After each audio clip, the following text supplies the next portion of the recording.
I did that last video on the pre-war going up the hill at the hill climb, and I made mention that I was going to get back into the carburetor on it. And I just want to show you some things I found. It's kind of weird.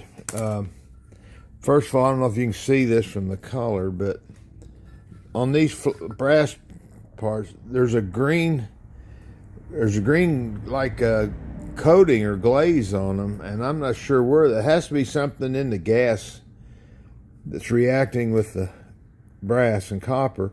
Then, like here, this is the seat for the needle valve. You can see it's got that same green on it.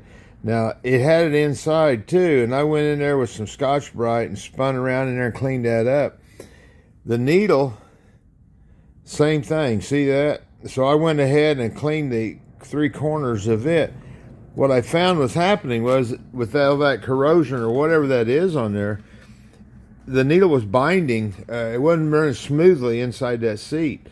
And I know that's why it was causing the thing to stick open, and I was getting flooding issues at different times with it.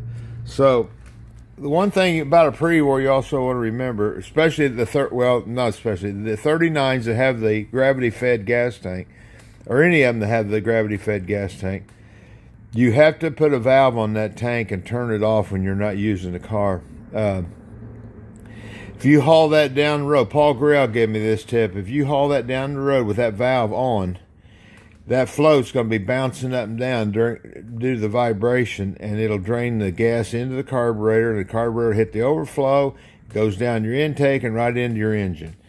You do not want a bunch of gas down in the oil pan. So always put a valve on the pre-war and always turn it off when you're not using it. I'm going to continue to clean this thing up. I just make a little note of the crap I found inside of it. It has to be something in the gas today that would turn that green, and it puts a corrosion on this. It's an oxide of some sort, very, very abrasive. So, all right, I'll get back to building this.